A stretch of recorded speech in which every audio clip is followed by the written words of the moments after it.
آپ کو پتہ ہے پچھلے رکوع میں اللہ نے کلمہ توحید کی مثال دی تھی کھجور کے درخت سے، اور جو شرک کا عقیدہ ہے، شرکیہ کلمہ ہے، اس کی مثال اللہ نے دی تھی حنظلہ کے درخت سے، حنظل کے درخت سے، ایک کڑوے درخت سے۔ تو اب اللہ تعالیٰ فرماتے ہیں کہ دیکھو عقل مندی کی بات بھی ہے، ایمان اور توحید یہ اللہ کی نعمت ہے۔ جب آپ اللہ کی اس نعمت پر عمل کرتے ہو، توحید کا عقیدہ رکھتے ہو، ایک خدا کو مانتے ہو، تو دنیا کی برکتیں بھی ملتی ہیں، آخرت کی بھی۔ دنیا میں سکون ملتا ہے انسان کو، حلال و حرام کا پتہ چلتا ہے، ایک ذات کے حوالے اپنے آپ کو کر دیتا ہے۔ تو یہ اللہ کی بہت بڑی انسانوں پر نعمت ہے۔ اور ایک ہے شرک، کبھی اس کو معبود، کبھی اس کو معبود، اور کسی کے برحق ہونے کی کوئی دلیل بھی نہ ہو۔ تو اللہ جب توحید کا عقیدہ تمہیں دے رہے ہیں تو کس قدر بے وقوفی کی بات ہے کہ اتنا بڑا گفٹ لے کے آپ اسی گندگی کی طرف آپ جائیں۔ تو اس کو اللہ نے ان آیتوں میں اس طرح سے بیان فرمایا، الم تر الی الذین بدلوا نعمت اللہ کفرا، اے مخاطب کیا تو نے یہ عجیب منظر بھی دیکھا ہے، ان لوگوں کو بھی دیکھا جو کفر کو لے لیتے ہیں اللہ کی نعمت کو چھوڑ کر، یعنی اسلام کو چھوڑ کر، ایمان کو چھوڑ کر گمراہی کے راستے کو لے لیتے ہیں۔ کیسے بے وقوف اور عجیب لوگ ہیں۔ اور پھر یہ جو کرتے کیا ہیں، یہ دنیا میں تو تباہ ہوتے ہیں، آخرت میں کیا انجام ہوتا ہے، احلوا قومہم، اگر یہ قوم کے لیڈر ہوں، قوم کے بڑے ہوں، تو پھر یہ اس جرم میں اپنا بھی نقصان کرتے ہیں اور اپنی قوم کو بھی ہلاکت کے گھر کی طرف اتار دیتے ہیں، آخرت میں جہنم میں لے جانے کا ذریعہ بنتے ہیں۔ وہ ہلاکت کا گھر کیا ہے، جہنم یصلونہا، جس میں یہ خود بھی داخل ہوں گے، وبئس القرار، اور کیسا ہی برا ٹھکانہ ہے۔ تو اللہ اب اس کی آگے تفصیل بیان کر رہے ہیں کہ وہ جو نعمت دے کے کفر خریدا، وہ نعمت کیا ہے جس کو انہوں نے دے دیا اور کفر لے لیا۔ وَجَعَلُوا لِلَّهِ أَنْدَادًا، انہوں نے اللہ کے لیے شریک ٹھہرا لیے، لِيُضِلُّوا عَنْ سَبِيلِهِ، یہ شریک ٹھہرانے کا یہ فائدہ نہیں ہوا کہ وہ جو جھوٹے معبود ہیں ان کی فریاد رسی کرتے، مشکلوں میں ان کی مدد کرتے، نہ نہ نہ نہ نہ، ان سے کیا نقصان ہوا، ان بتوں نے، ان جھوٹے معبودوں نے ان کو اللہ کے راستے سے ہٹا دیا، ان کی محبت میں خدا کو چھوڑ بیٹھے یہ لوگ۔ قل، اے نبی ان سے کہہ دیجئے، تمتعوا، تم ٹھیک ہے دنیا کے مزے اڑاؤ۔ مزے کس لحاظ سے کہ یہ سب کچھ تم اس لیے کر رہے ہو تاکہ تمہاری رشتہ داریاں نہ ٹوٹیں اور تاکہ تمہارا کلچر خراب نہ ہو، تو اس لحاظ سے ان کو مزے کہا گیا ہے۔ جیسے کہ ابراہیم علیہ السلام نے کہا تھا نا کہ تم جو شرک کرتے ہو، مودۃ بینکم فی الحیات الدنیا، آپس کی رشتہ داری میں ایک دوسرے کو خوش کرنے کے لیے، کیونکہ کوئی مذہب چھوڑے گا تو رشتہ دار ناراض ہو جائیں گے۔ تو ابراہیم علیہ السلام نے کہا تھا یہی رشتہ دار قیامت میں ایک دوسرے کے دشمن ہوں گے۔ تو اس لحاظ سے اس کو مزے اڑانے سے تعبیر کیا گیا کہ ٹھیک ہے اپنے کلچر کو فالو کرو، جو مزے اڑا سکتے ہو اڑاؤ، فَإِنَّ مَصِيرَكُمْ إِلَى النَّارِ، آنا تم نے جہنم میں آگ ہی کی طرف ہے۔ اللہ ہم سب کو شرک کی لعنت سے بچائے۔ اور جو توحید پرست لوگ ہیں، اب اللہ ان سے خطاب کرتا ہے کہ اے نبی، یہ تو مشرکین کو آپ نے یہ کہنا ہے، جو ایک خدا کو ماننے والے ہیں ان سے کیا کہنا ہے، قُل لِعِبَادِي، اے نبی آپ کہہ دیجئے میرے بندوں سے۔ یہاں اللہ نے محبت سے توحید پرستوں کو اپنے بندے سے تعبیر کیا، میرے بندوں سے کہہ دیجئے، الذین آمنوا، جو مجھ پر ایمان لے کر آئے ہیں۔ اب وہ کریں گے کیا، صرف عقیدہ ہی درست رکھیں گے؟ نہ نہ نہ نہ، اس عقیدے کے تقاضوں پر اب عمل کریں۔ ایک خدا کو مانتے ہو تو اس ایک خدا کی بھی اب مانو۔ وہ کی کیا ہے، اس میں دو حکم ہیں، یقیموا الصلاۃ، نماز قائم کرو، وینفقوا مما رزقناہم، اور یہ خرچ کریں اس رزق میں سے جو ہم نے ان کو دیا ہے۔ دو ہی مطالبے ہیں، بڑے مطالبے اللہ کے اس امت سے، کہ مخلوق کا بھی خیال رکھیں اور اللہ کا بھی حق ادا کریں۔ اللہ کے حقوق میں جو ہے حج بھی ہے، وہ ہر ایک پہ فرض نہیں ہوتا اور زندگی میں ایک بار ہوتا ہے۔ اللہ کے حقوق میں رمضان کے روزے بھی ہیں، وہ پورے سال نہیں ہوتے، وہ سال میں ایک بار ہوتے ہیں۔ وہ سب ماحول بنا ہوا ہوتا ہے، اس پر عمل کرنا بھی آسان۔ سب سے مشکل چیز نماز ہے، جس نے نماز پڑھ لی وہ باقی حکام پر بھی عمل کرے گا۔ تو اللہ نے یہاں اپنے حقوق اور مخلوق کے حقوق بیان کیے۔ تو اپنے حقوق میں کیا کہا، نماز کو فوکس کرو، باقی سب اس سے کم درجے کے ہیں۔ مخلوق کے حقوق میں کیا کہا، خرچ کرنا سیکھو، باقی سب اس سے کم درجے کے ہیں۔ آج بھی آپ دیکھ لیں نا، مخلوق کو سے خوش اخلاقی سے بات کرنا بھی آسان ہے، مخلوق کی دعوت کرنا بھی آسان ہے، مخلوق کے ساتھ دعوت قبول کرنا بھی آسان ہے مخلوق کی، لیکن پیسہ لگانا ان کے اوپر، ان کی مصیبتوں میں ان کی مدد کرنا، یہ بڑا مشکل کام ہے۔ تو اللہ نے مشکل کام کا حکم دیا، باقی سارے اس سے کم درجے کے ہیں۔ تو اس لیے اللہ نے فرمایا اے نبی آپ میرے بندوں سے کہہ دیجئے جو ایمان لا چکے ہیں وہ نماز قائم کریں اور جو رزق ہم نے ان کو دیا ہے اس میں سے خرچ کریں۔ سخاوت کا اظہار کریں، وہ خرچ کیسے کریں؟ سرن، چھپا کے بھی، تاکہ ان کا اور اللہ کا معاملہ رہے، اخلاص ہو، وعلانیتاً، اور دکھا کر بھی، تاکہ دوسروں کو بھی خرچ کرنے کی ترغیب ملے، من قبل ان یأتی یوم، اس سے پہلے کہ ایک ایسا دن آ جائے، لا بیع فیہ ولا خلال، جس میں نہ کوئی خرید و فروخت ہوگی اور نہ دوستی۔ ایک دن تباہی والا آنے والا ہے جس میں خرید و فروخت کا مطلب بارگیننگ نہیں ہوگی کہ چلو جی آپ کی گناہ زیادہ ہیں، نیکیاں کم ہیں، جہنم کا فیصلہ ہو چکا ہے تو فرشتوں کو کچھ رشوت دے کے آپ خرید و فروخت کا معاملہ کر لیں، یا کسی بندے کو پیسے دے دیں کہ تو میرا عذاب لے لے، اس کے بدلے میں اتنے پیسے لے لے مجھ سے۔ کوئی ایسی خرید و فروخت نہیں ہوگی اور نہ کوئی دوستی کام آئے گی۔ تو یہ خوب سمجھ لیں، یہاں دوستی سے وہ دوستی مراد ہے جو کفر کے ساتھ ہو۔ قرآن و سنت سے یہ بات واضح پتہ چلتی ہے کہ قیامت کے دن کافر کی دوستی کام نہیں آئے گی، یعنی جو آدمی کفر میں ہوگا اور جہنم کا فیصلہ ہو چکا ہوگا تو ایسے دوستی کام آنا کہ کوئی دوست اس کو جہنم کی آگ سے بچا لے، کوئی نیک دوست، یہ نہیں ہو سکتا۔ لیکن ایمان والوں کی دوستی بہرحال قیامت کے دن کام آئے گی، اس کا دوسرے مقامات پر اللہ نے تذکرہ کیا ہے، وَلَا تَنْفَعُ الشَّفَاعَةُ إِلَّا لِمَنْ أَذِنَ لَهُ، اللہ فرماتے ہیں سفارش کسی کے کام نہیں آئے گی مگر اس کے جس کی اللہ اجازت دے گا۔ تو اس سے پتہ چلتا ہے کہ آپ کے جو ریلیٹیو ہیں، دوست ہیں، وہ سفارش کریں گے اور اللہ ان کو اجازت دے گا۔ احادیث میں بھی یہ مضمون ہے، قرآن میں بھی ہے۔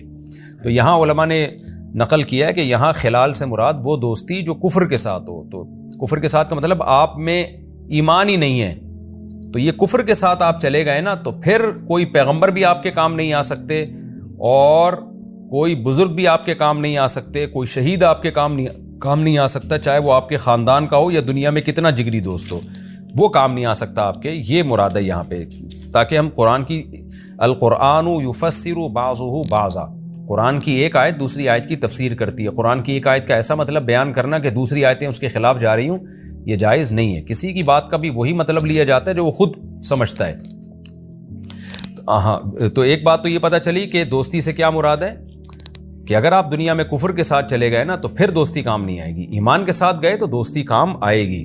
جو نیک دوست ہیں وہ آپ کی سفارش کی کوشش کریں گے، پھر اس سفارش کی کوشش میں یہ بھی ہو سکتا ہے آپ جہنم سے بچ جائیں، یہ بھی ہو سکتا ہے کہ جہنم میں آپ کا عذاب کم ہو جائے۔ ایک بات، دوسری بات یہ کہ کافر کی بھی جو دوستی کام نہیں آئے گی، تو یہاں کام نہ آنے سے مراد یہ ہے کہ ایسا کام آنا کہ جہنم سے بچا لے اس کو، اتنا کام نہیں آئے گی۔ اتنا کام آ سکتی ہے کہ جہنم کے عذاب میں کمی کا ذریعہ بن جائے۔ جیسے ابو طالب رضی اللہ تعالیٰ عنہ، حضرت ابو طالب جو تھے وہ نبی کے چونکہ سگے چچا تھے، تو نبی کی حدیث ہے کہ میری شفاعت کی وجہ سے اللہ ان کو کم عذاب دے گا۔ تو اب دیکھیں نبی کی دوستی یا تعلق کام آیا نا، لیکن کام آنے کا مطلب کیا کہ اتنا کام نہیں آئے گا کہ جہنم سے بچت ہو جائے، اتنا کام ضرور آئے گا کہ عذاب میں کمی ہوگی۔ تو یہ پوری اس آیت کی تفصیل ہوئی، یہ پوری تفصیل ذہن میں رکھ کر آپ اس آیت کا مفہوم ذہن میں رکھیں۔ اللہ الذی خلق السماوات والارض، اللہ وہ ذات ہے جس نے آسمانوں اور زمین کو پیدا کیا۔ اب اللہ نے بتایا نا کہ مشرک کیا کرتا ہے، اللہ کی نعمت تھی توحید، اس کو دے کے شرک خرید لیتا ہے، اور جن کو پوجتا ہے وہ ان کی وجہ سے گمراہ ہو رہا ہے اور جہنم میں جا رہا ہے۔ تو اب اللہ اسی توحید کو ثابت کرنے کے لیے اللہ کے جو انسان پر احسانات ہیں، دیکھیں دو چیزوں کا ذکر ہوا نا اس آیت میں، ایک عقیدہ کا درست کرنے کا اور ایک عمل درست کرنے کا۔ عمل کا تذکرہ ہے نماز اور اللہ کی راہ میں خرچ کرنا۔ تو عقیدہ بھی آپ درست نہیں کر سکتے اور عمل بھی سیدھا نہیں کر سکتے جب تک آپ کے دل میں اللہ کی محبت نہ ہو، کیونکہ جو آرڈر دے رہا ہوتا ہے نا، آپ کے دل میں اس کی عظمت اور محبت نہیں ہوگی تو آپ کی نظر میں اس آرڈر کی ویلیو بھی نہیں ہوتی۔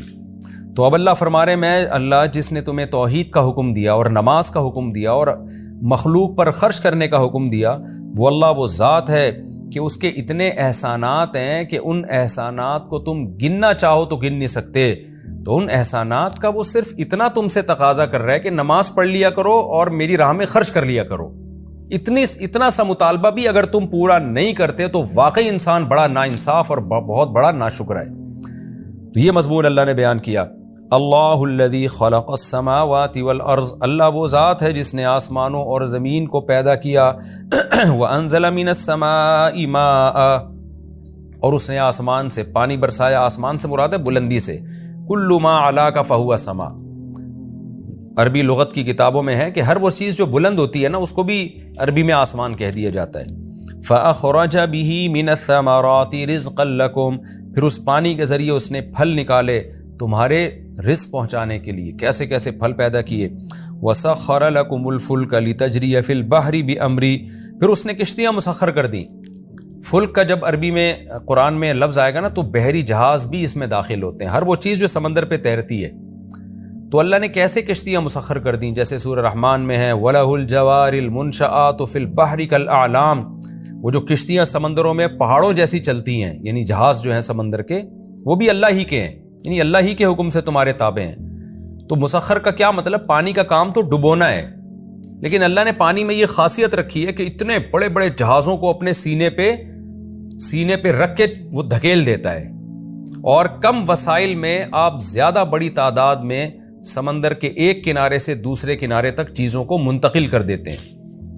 آج ماہرین اس بات کے قائل ہیں کہ اگر سمندر نہ ہوتا تو خشکی پہ تجارت کرنا بہت مشکل تھا اور اس پہ وسائل بہت خرچ ہوتے، جس کے نتیجے میں چیزیں بہت زیادہ مہنگی ہو جاتی۔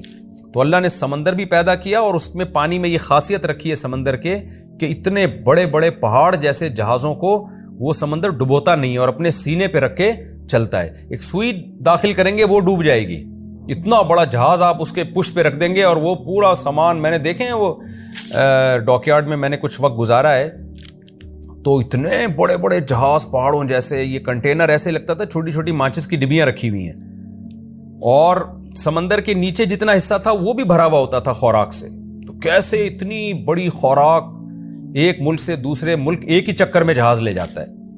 یہی اگر سامان ہم ہوائی جہاز کے ذریعے، ٹرینوں کے ذریعے لے جانا چاہیں تو ٹھیک ٹھاک خرچہ آئے گا اس میں۔ تو اللہ تعالیٰ جگہ جگہ اس کا بھی تذکرہ کرتے ہیں، وَسَخَّرَ لَكُمُ الْفُلْكَ، اس نے ان کشتیوں کو اور جہازوں کو مسخر کر دیا، لِتَجْرِيَ فِي الْبَحْرِ بِأَمْرِهِ، تاکہ وہ سمندر میں اللہ کے حکم سے چلیں۔ اللہ نہ چاہیں تو یہ نہیں چلیں گی، یہ ڈوب جائیں گی، یہ اللہ کی قدرت ہے جو اللہ ان کو چلاتا ہے۔ اور قرآن میں دیگر مقامات پہ آتا ہے لِتَبْتَغُوا مِن فَضْلِهِ، تاکہ تم روزی تلاش کرو سمندر پہ۔ وَسَخَّرَ لَكُمُ الْأَنْهَارِ، یہ تو سمندر کا تذکرہ ہے، اور دریا بھی اس نے مسخر کر دیے تمہارے لیے۔ پہاڑوں پہ پانی برستا ہے پوری دنیا کو سیراب کرتا ہوا، کہاں سے آپ دیکھیں ہزاروں گاؤں آتے ہیں، بیچ میں درجنوں شہر آتے ہیں، سب کی کھیتیوں کو سیراب کرتا ہوا، سب کی زمین میں پانی جذب کرواتا ہوا۔ کنویں سے جو ہم پانی نکالتے ہیں بہت سا پانی تو دریا کے ذریعے جذب ہوتا ہے، پھر اس میں مچھلیاں بھی ہیں، پھر ماحول کی تبدیلی کا بھی بڑا فرق پڑتا ہے، ساری خدمتیں کرتا ہوا، بل کھاتا ہوا، کتنے لمبے لمبے فاصلے طے کر کے سمندر میں جا کے گر جاتا ہے۔ تو اللہ فرماتے ہیں وَسَخَّرَ لَكُمُ الْأَنْهَارِ، اس نے تمہارے لیے دریا بھی مسخر کیے۔ تو اس کی محبت کا تقاضا تھا، احسانات کا تقاضا تھا کہ نماز بھی قائم کرو اور اللہ کی راہ میں خرچ بھی کرو۔ وَسَخَّرَ لَكُمُ الشَّمْسَ وَالْقَمَرَ دَائِبَيْنِ، اور اس نے تمہارے لیے سورج کو اور چاند کو مسخر کیا، اور دائبین کنٹینیو وہ اپنے کام میں لگے ہوئے ہیں۔ ایک دن ایسا نہیں ہوتا سورج کہے بھئی آج میں بہت تھک گیا ہوں، لاکھوں سال ہو گئے مشرق سے نکل رہا ہوں، مغرب میں غروب ہو رہا ہوں، بس آج بہت تھک گیا ہوں، آج میں ایک دن کا ناغہ کروں گا، سارا نظام عالم تباہ و برباد ہو جائے گا۔ فرمایا دونوں خدمت میں لگے ہوئے ہیں۔